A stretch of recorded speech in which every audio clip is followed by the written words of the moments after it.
most recent. And to make sure we're on the same page, your line says, "Hear me, my fellow citizens." Yes. Alrighty then.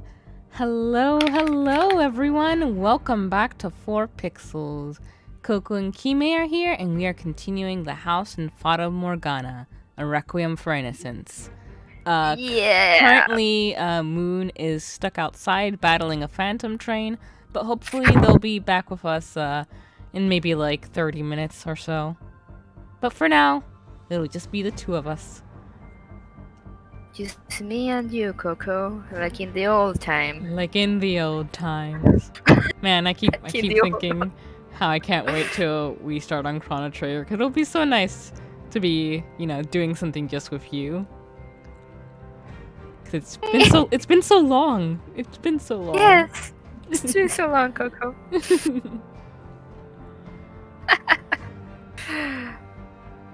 Anyway, I guess I'm the one to read this line? Yes. Question mark? It's got the blue like highlights, so I assume it's Jacopo. True.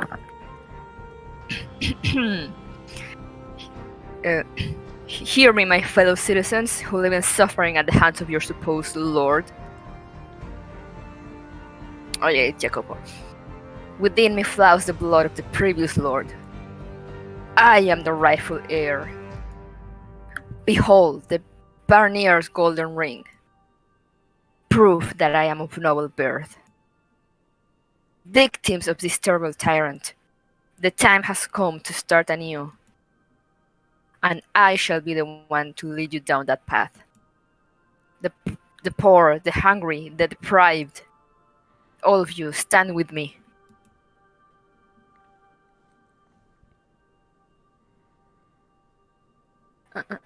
Before we commence our strike on the Lord's Minor, I gave a little speech in the city square.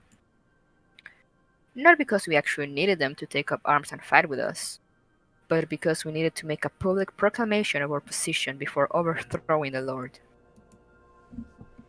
They needed to know we were not merely opponents of the Lord, but proponents of the common man. I have no idea what that means. Just like that you stand by them, that you're fighting for them.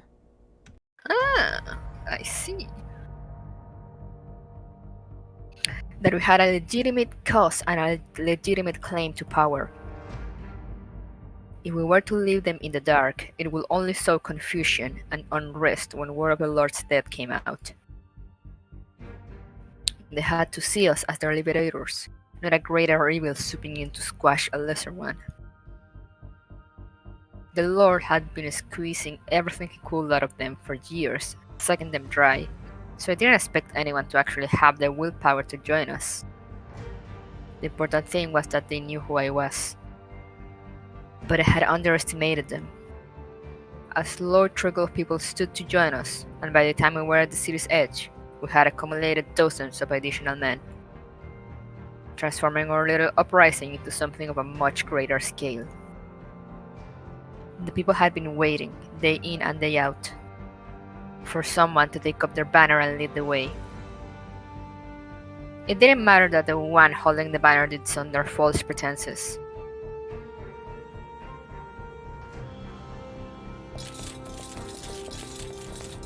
Intruders! We're under attack! Yeah! Yeah! Get him! Get him!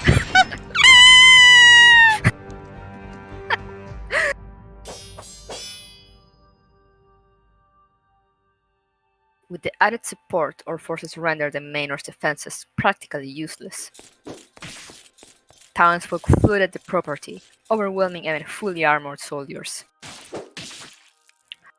Farmers turned the tools of their trade into deadly weapons, plunging all manners of spiked implements into guards' necks.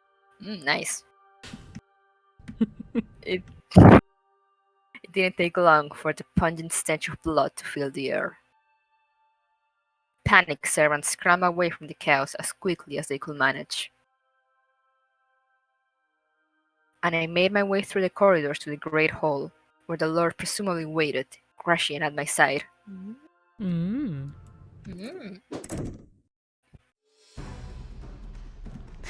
We are here to relieve you of your head, Lord. Oh no. Have these savages removed from my property immediately. Yes, my lord. I guess I shouldn't be surprised the fences are heaviest here. Watch yourself, Gratian. You can shove that concern right back where it came from, kid. I ain't about to let a bunch of mooks do me in. No number of these pantsy little fuckers is enough to take me down. Is there any situation capable of tempering that big mouth of yours? No. You can handle all the guards then. I'll take care of the lord. You wanna take the prize off for yourself, eh, kid? No, may I tell you to piss off. But I'll give you this one. It's what the people want, besides. Thank you for understanding. But remember, if you screw this pooch, I'll make sure that you're the laughing stock of the whole city. Don't worry, I will come back with his head. The fact that Baronia was still here suggested he knew he had nowhere safer to flee to. Unlike the slave revolt 3 years prior, we were entirely on the defensive this time. He didn't appear particularly perturbed about his predicament, though. He likely had little doubt he will make it through the day safely. I knew Barnea was skilled with a sword, and despite all Gratian's talk, the guards he kept by his side were hardly going to be third-rate. They will be the best of the best. Praying Gratian will be able to hold them off long enough, I weaved my way through the wall of armed men, marching straight for Lord Barnier. He slowly drew his sword, readying himself for combat. Well, imagine that. It's you again. I had assumed you had died off in a hole somewhere.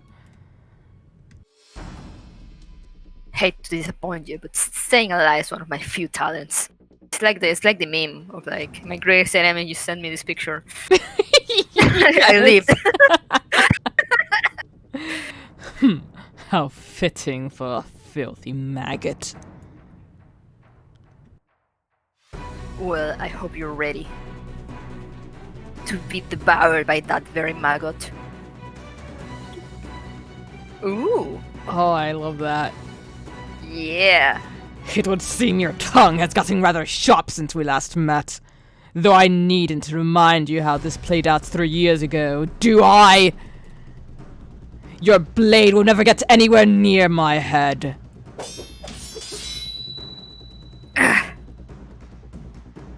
I will, however, give you a good reminder of precisely how feeble and worthless you slum rats are. Within me flows the blood of the royal family, direct descendants of God himself, while your blood is made from the refuse of the earth. We are no more than the same species as a worm is a wolf. Your very being in my presence is a slight of the highest order. I think you'll find our blood is much more similar than you think. When I take that ugly head off your shoulders, we can both get a good look at how equally filthy your blood is to mine. I am not the boy I was 3 years ago. I'll drag you down from your throne on high and show you for the dregs of the earth you really are. You would dare insult me, cur! We traded strikes, going on offense and defense in roughly equal parts. Barnier was quick on his feet and quicker with his blade. When I attacked, he swayed forward out of its path, like a stalk of weight in the wind. And when he attacked, he was like a typhoon. He had a prowess that could never be overcome with brute strength. However, I had not spent the last 3 years idle. While I could hardly imitate the refined swordsmanship of a trained nobleman, I had a much better grasp on how and when to most effectively put my weight into swing, how to maintain the ideal amount of distance between us. And there was one other key difference. I had no intention of running. Either I will take off his head, or I will end up a bloody heap on the floor. There was no other way this battle could end. Think about what you're doing, slum rat! About who you're pointing that blade at! An attack on me is an attack on God! It is an act of unspeakable sacrilege. Ha! Little late to take the moral high ground. You that afraid of dying? Then put your tail between your legs and start running. You insolent! I am the rightful heir of the Barnier family! The blood of the kings of old flows in my veins. And I am the ultimate ruler of this land and my people. I would never condescend to turn my back to a worthless rat. Well, don't say I didn't give you the choice. That just means we'll keep on doing this. Until one of us is dead. Every swing, every step, every slight shift of balance had a little more weight than the last. But unlike last time, where the pressure had only served to light a fire under me, it was now building up inside me, growing, taking form. I could now perfectly trace the path of his blade dancing through the air. Back then, the only advantage I had over Barnier was physical strength and pluck, but things were very different now. He was agile, but I could keep up with him. No, I was beginning to overtake him.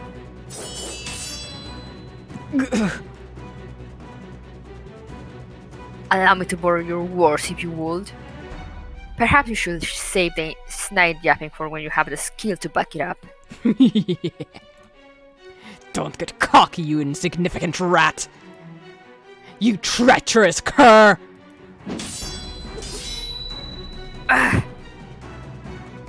The Lord swung down at me with all his strength, but I managed to parry the strike with little trouble.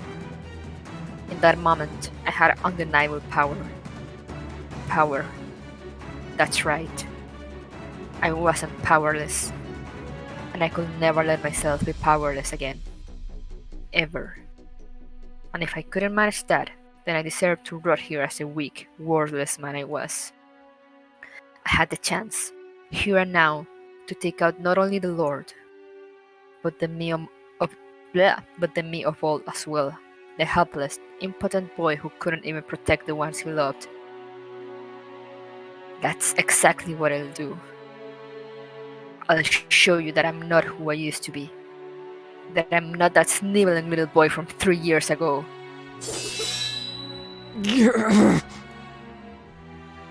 Before long, Barney was coming up against the fort wall. You impudent worm! We were both breathing hard, dripping with sweat. The air seemed to waver like there was a fire burning between us. A fire fueled by our own souls. And that heat extended to the entire hall, in staunch defiance of the cold winter sitting beyond the walls. Perhaps the room had transformed into one of the halls of hell itself. Where's your god now, huh? Time to end this. Your time on this earth has come to an end, Barnier. I readjusted my grip on my sword, repositioned my feet on the hard floor, lining everything up for my final strike, and then threw a little extra fuel on the fire, before breaking into a dash. However... Wait!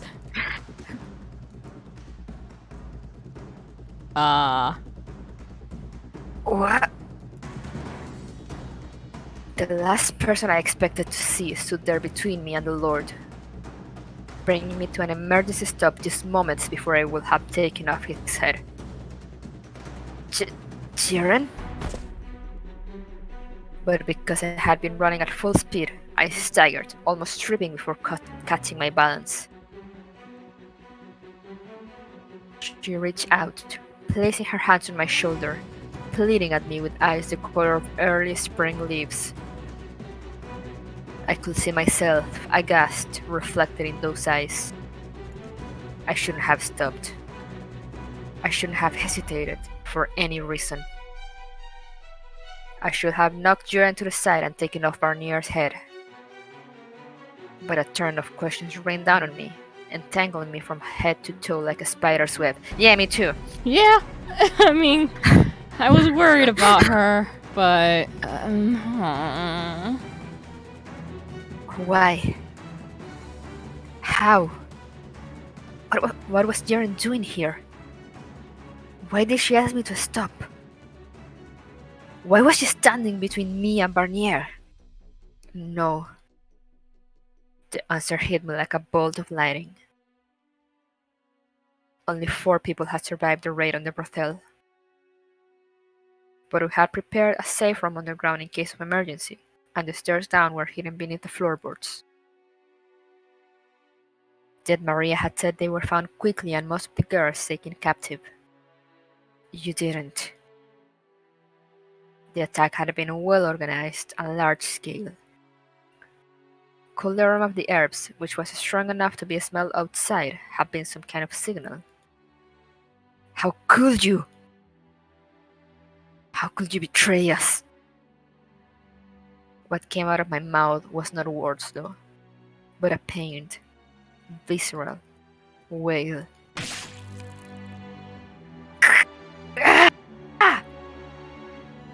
But overpowering everything else I felt was paralyzing shock. oh, I knew it. I knew that was gonna happen. Oh, hey, Moon. Oh fuck! My phone's not. You get here at the you get here at the best of times. yep.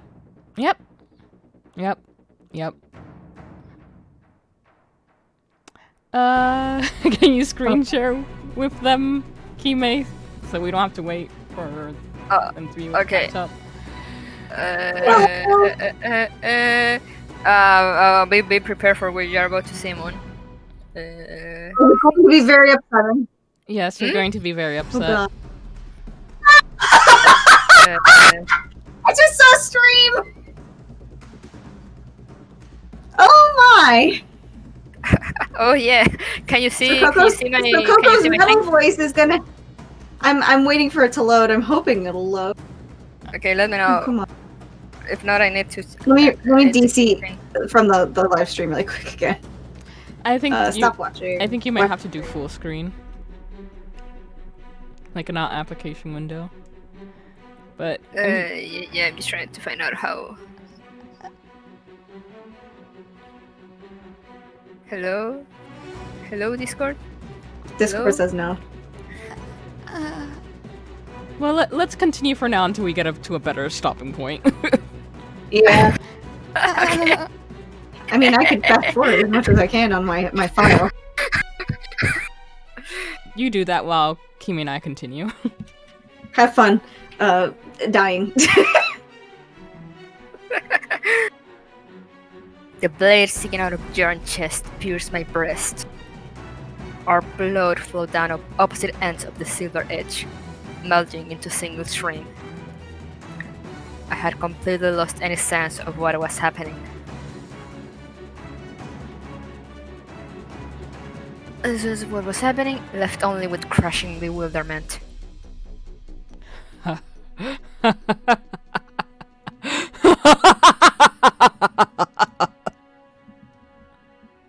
Barney let out a deep, bellowing laugh from behind Jiren. The sound resonated through the blade in his hand. I could literally feel him mocking me from inside my body. What? Why? How could you do that, Jiren? No. How could you, Barney? Jiren had double-crossed us. As much as I didn't want to believe it, I no longer had much of a choice. She had claimed she thought of us like family, when in reality she was colluding with the Lord. She was the one who had brought rain upon the brothel.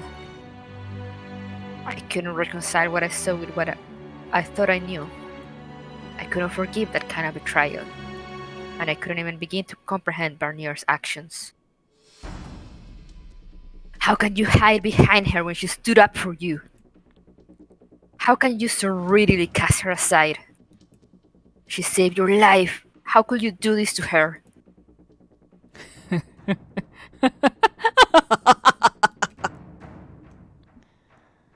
What are you laughing at? Look at the girl. Look at her face.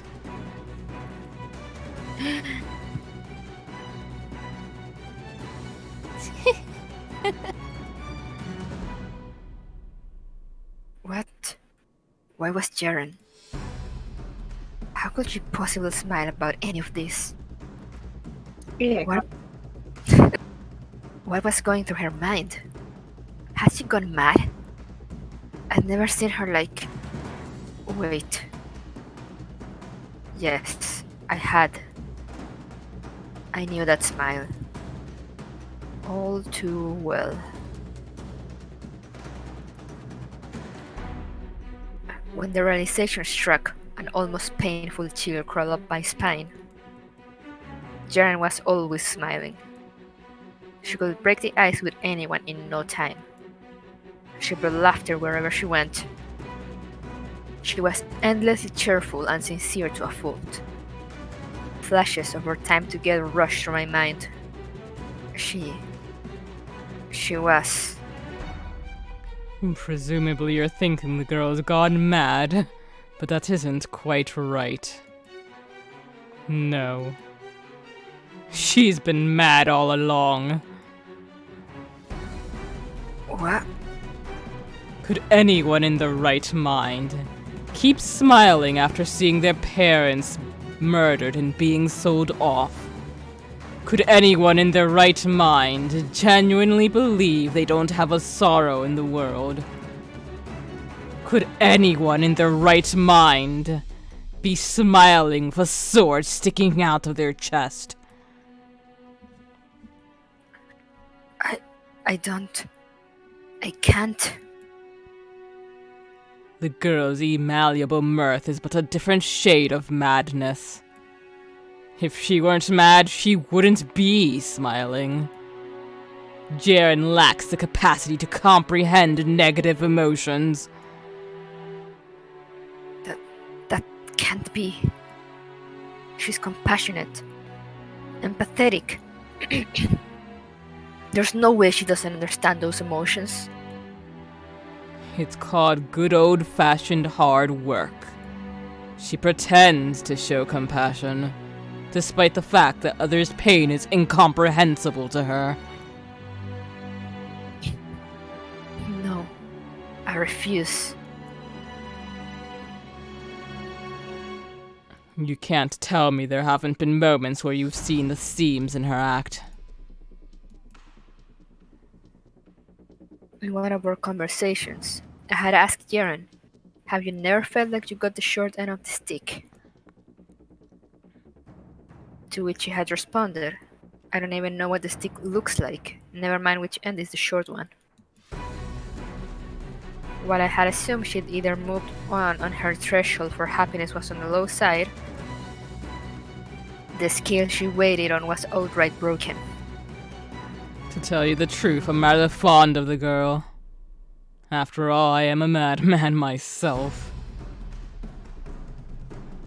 I wanted to shut out his words, to act like it was all crazy blather, like I didn't see any truth in it. But all the proof I needed was staring right at me. Jaren was smiling, as bright and as genuine as ever. The same smile she always showed us, as blood streamed down the blade in my chest. And still I couldn't believe it. Still I couldn't accept that she had chosen this man over us. You said you thought of us like family, Jaren. What happened to that? What happened to our time together? You will throw it all away for him? Jackie, remember what I said? Excuse me? That I had my eye on someone. And? I love you, Jackie, and everyone else at the brothel. But there's someone I love even more.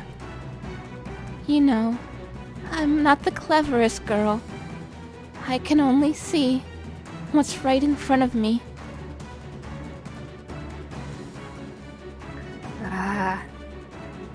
How impossibly idiotic could I be? She never had an eye for me.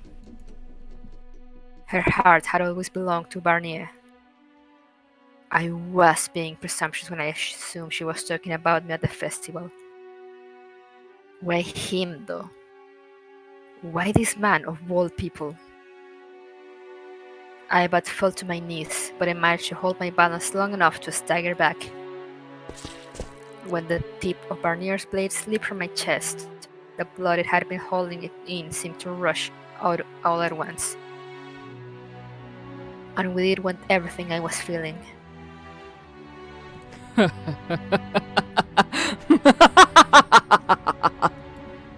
Some revolution this turned out to be a rat. As a parting gift, I'll let you in on a little something. The girl was my pawn from the very beginning, an informant sent to keep me apprised of anything that might spark opposition. If someone's amassing wealth legitimately, I have them killed, or forced to surrender all their assets to me. If someone says something disagreeable about me, I have them hanged. That scheming wench, Ginevra, was it, is probably at the bottom of a river by now. But, it would seem I failed to keep everything under control, seeing as you're still breathing and dragging a pack of mindless peasants around with you. That's only a minor inconvenience, though. All I have to do is take off your head, and then, without their leader, they'll regress back to the ignorant swine they are. Now it's time we put this ludicrous revolution to rest. Barnier shifted backward slightly, making to pull the sword from Jern's chest.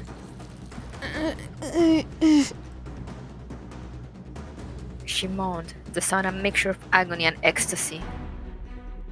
I thought I could hear the flesh ripping as the blade passed through it. I should have been readying myself to fight again, to brandish my sword and take this bastard's head. But I couldn't move an inch. Everything seemed to grow distant. My spirit was on the verge of collapse. The fire that had blazed within me had been snuffed out in an instant. Countless memories crumbed before my eyes. The word death flashed through my mind. But it brought with it no fear, only vast hopelessness. Don't you... But as the last of my will threatened to slip from my grasp, I heard a voice. remember what I said? What? that I want to be together with you forever.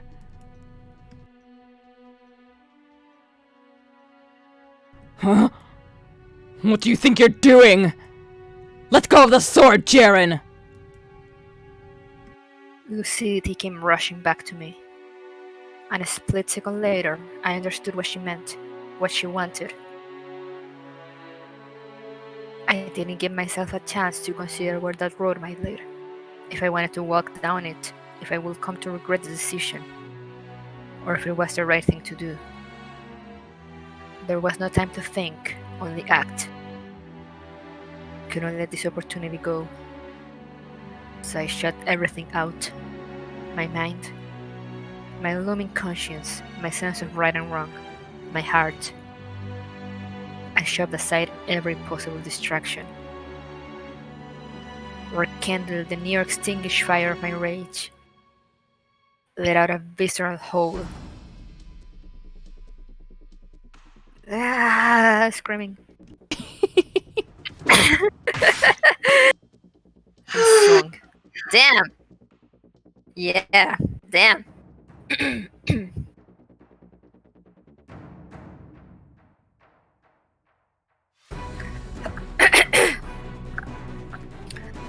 I could feel the impact in my arms as the blade tore through flesh and bone. Jiren's lifeless body dropped to the floor with a thud.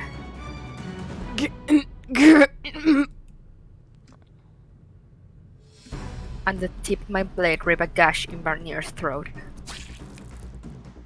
A geyser of blood erupted from his neck. He bent over, writhing in agony, and staggered back a few steps before his legs gave out and he dropped to his knees. His eyes were opened wider than I thought possible, and he brought both hands up to his throat to stem the flow of blood. But it did little to help, the crimson stream seeping through the gaps in his fingers. With each beat of his heart, the flow surged, sending up a spray of lifeblood.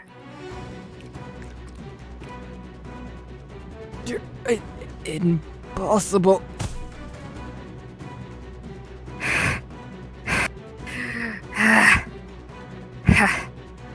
I was right. Noble blood and peasant blood all looked the same. Grunting and groaning, Barney pawed at the floor, evidently still convinced he could scamper off and escape somehow. He left behind a trail of blood as he crawled.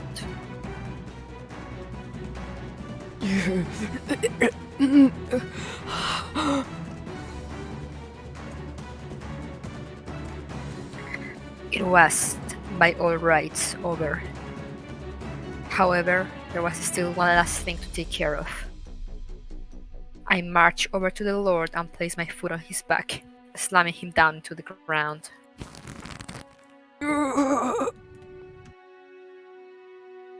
I'm not living without your head. And I owe it to Jiren to reunite you. Wait, if you kill me, the neighboring counts are sure to intervene before you even realize what's happening. Put down the sword and I'll spare you. You're sparing me? You're in no position to be sparing anyone. You're either a fool or a hopeless optimist. You're not a lord anymore. You have no power. You're just a sick worm. And the counts? They won't be an issue. I'll be taking over for you after all. Is that so? And how are you planning to do that? You're a peasant.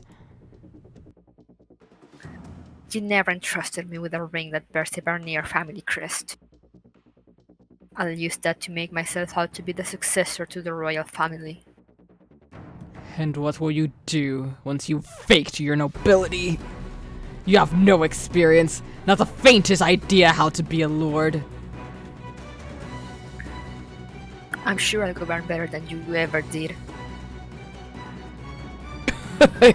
You're out Good of your question, mind. He's talking with an awful lot of blood spurting out of his neck, so I'm like, are you gonna die, dude? Yeah. I don't know how he's still making sounds. Well, I was also kind of surprised that Jaren was able to make sound either, because she had a sword firmly through where, like her throat works should be, so.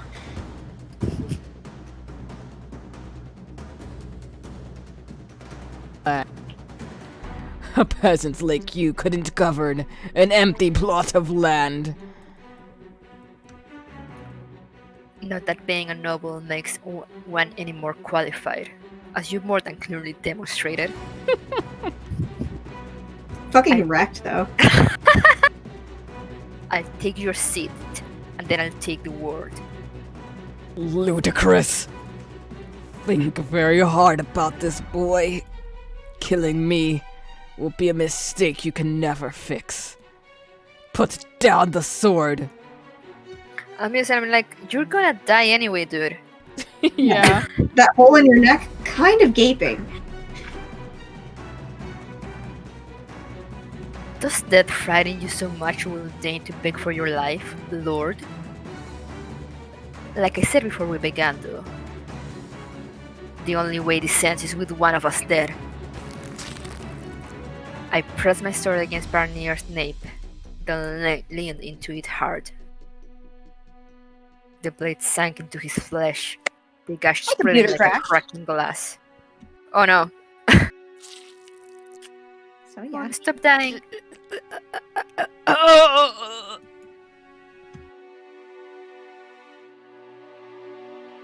Screams of agony echoed through the hole. All the blood in his body seemed to be trying to escape through the gaping hole, creating an ever-growing pool of red around us.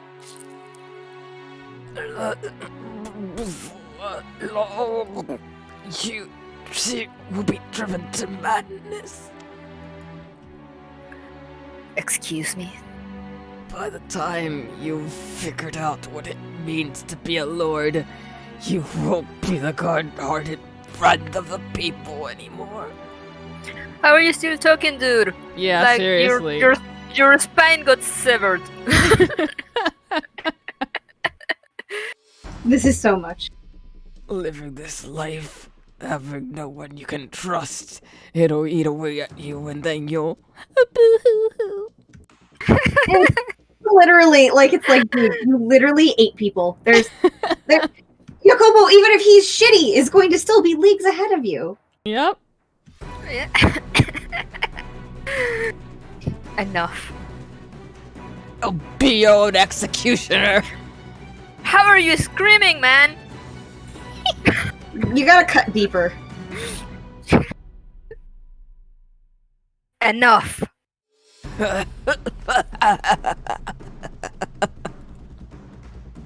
I'll be waiting for you. But I love the anime magic. Like, you cut someone's head off and they keep talking. Man, yeah. Down in hell.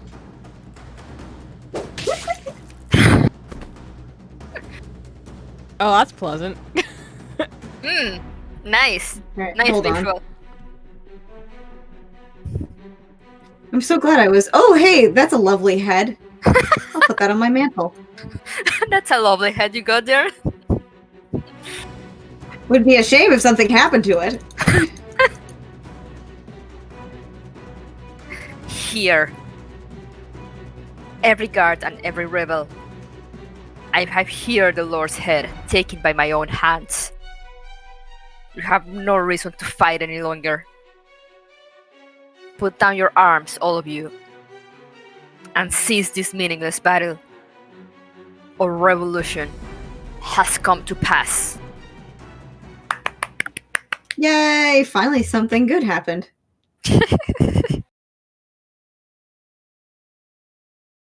In less than a day's time, the Lord's manor had fallen. And by the time it was all over, it felt almost underwhelming how completely and utterly we had conquered them. Men cheered and shouted in celebration. Others borrowed suit of armor and pretended to be knights. A fire of a different color filled the manor's walls. They believed that, with the Lord's death, everything will suddenly be better for everyone. That nobody will have to suffer anymore. That they will all be happy and live perfectly fulfilling lives. They had no logical reason to believe as such, yet no one seemed to doubt it in the slightest. Everyone seemed to have forgotten that enacting change required work, and there was still much of that to be done. The entire rest of the day, the men partied and celebrated, paying no heed to the corpses strewn about the property. Even the injured joined in. Nothing could stand in the way of their merrymaking. They raised goblets to my great accomplishments, and I smiled along, though their fiery passion could not penetrate the cold bubble that had formed around me. The only real fervor I had felt all day was while I crossed swords with Barnier. Now my head was surprisingly clear. Perhaps clear wasn't quite right. It was stagnant. I felt as though I were suspended in a dark sludge. Barnier's dying words hovered around me. By the time I figured out what it meant to be a lord, I wouldn't be the kind-hearted friend of the people anymore, he had said. That I would have no one to trust. That it would eat away at me. Drive me mad. And then I would be my own executioner. Again and again, I tried to tell myself that I wasn't like him, that I wouldn't end up like him. But his voice, his curse, refused to leave me. Images of his decapitated head flashed through my mind. I couldn't shake the feeling that one day, that will eventually be my head.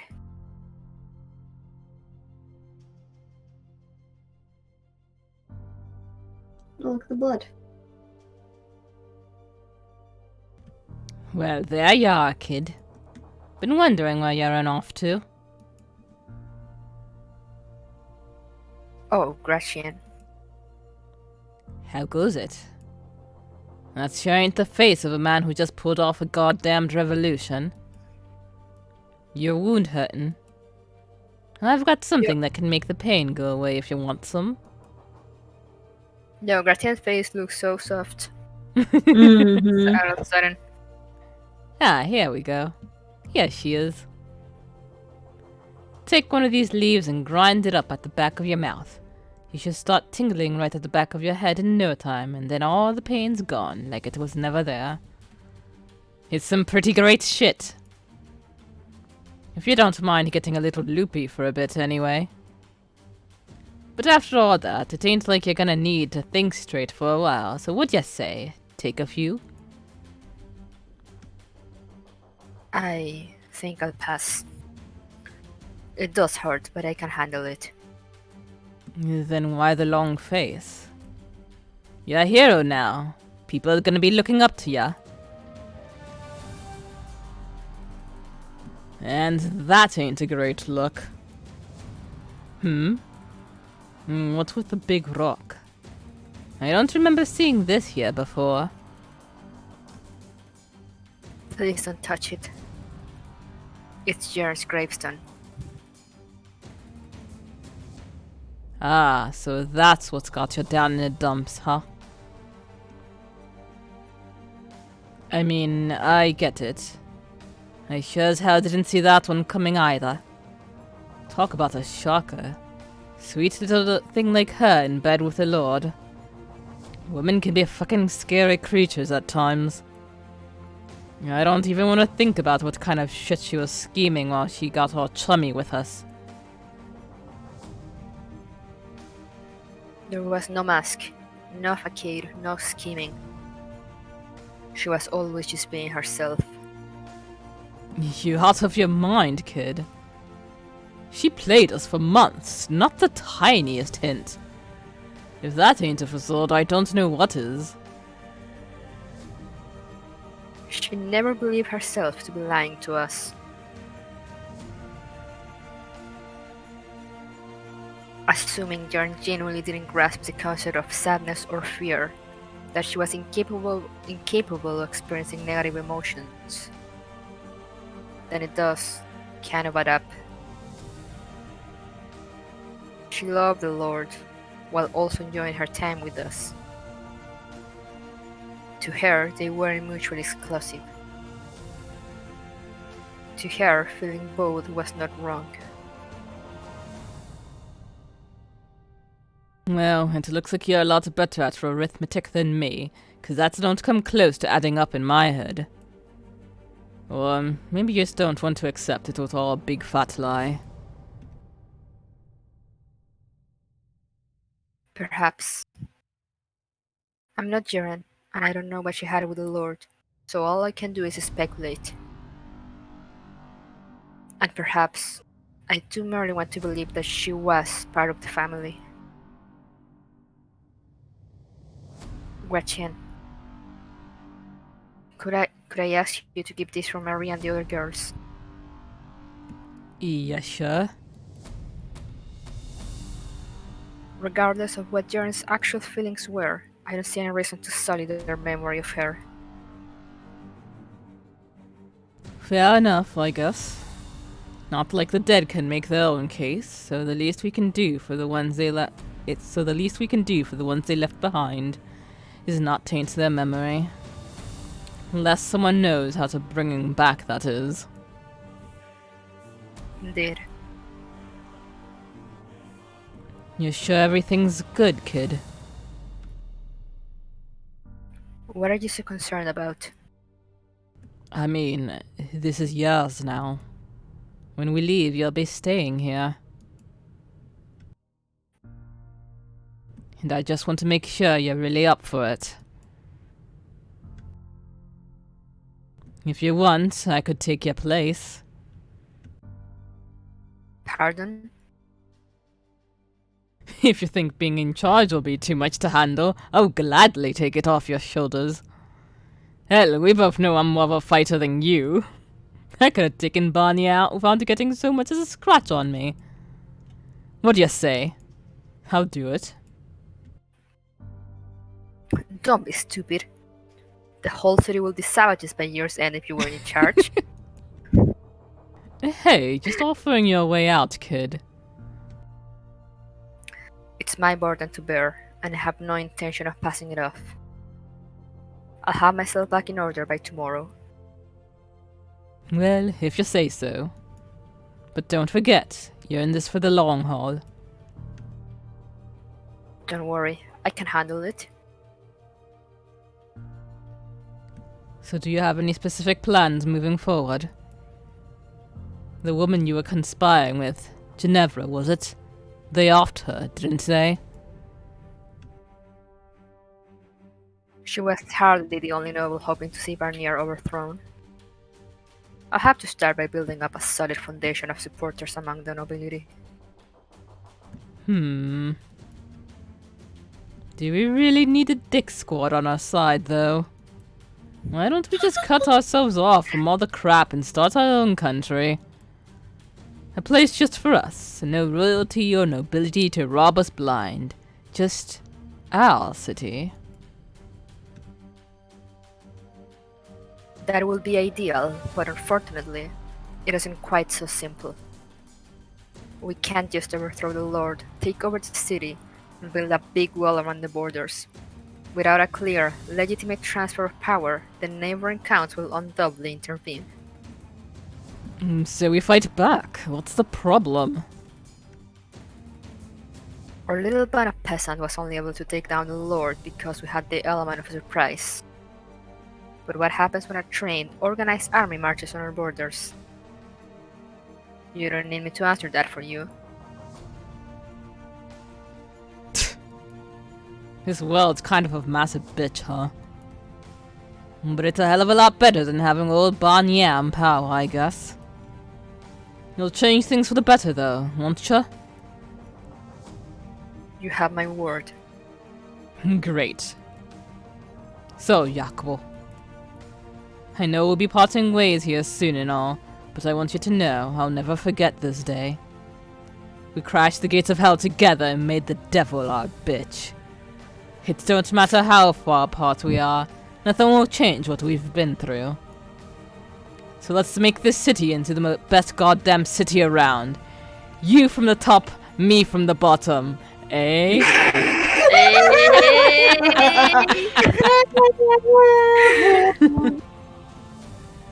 Goodness, so Yes, let's. forward.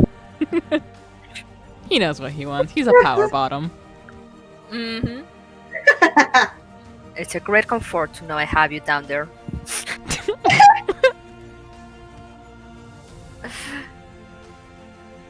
I have a good deal of trust in you. I won't disappoint you, kid. And don't you ever hesitate to give me a shout if you need something. When we first met, I kind of wanted to throw you off a cliff, and you still rub me the wrong way sometimes. But I also consider you one hell of a partner. LMAO, they are gay. And I mean that.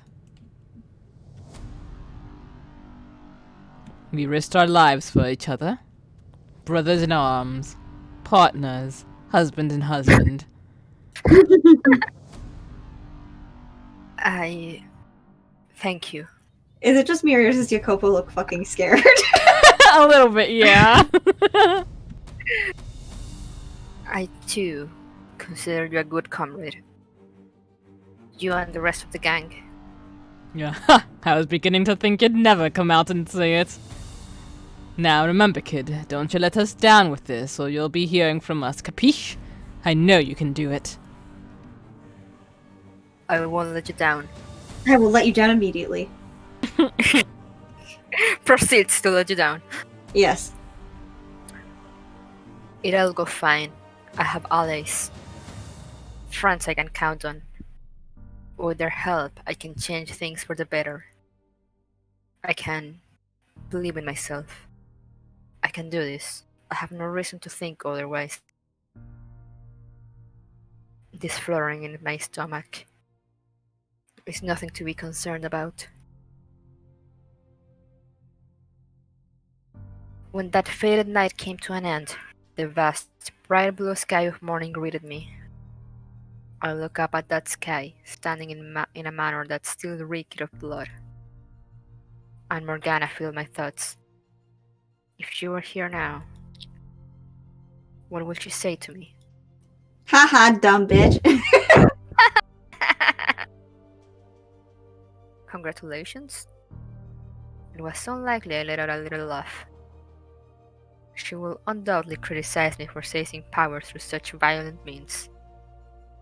Her lips will twist into a scowl, and she will damn me to hell for the 1,000th time. She will tell me what I had done was extremely foolish. But perhaps she will also express some concern about my injuries. That was all in my own imagination, though. She will never be at my side again. We will never look up at the same sky again. I will never hear her sing again. My old life was gone, a relic of the past. It will never be the same again. Not without the girl I loved being a part of it. Gross, Jacopo.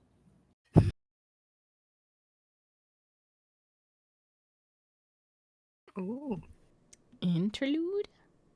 what's Hmm. this? What's this?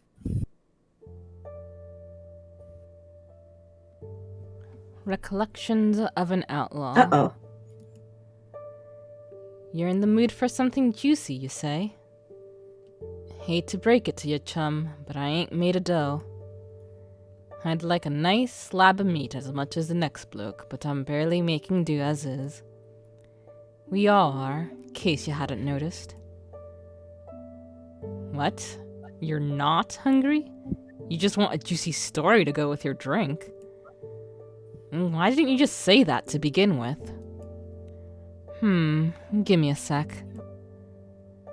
I think I got one you'll like. A few months back, me and a bunch of other blokes went out on a raid.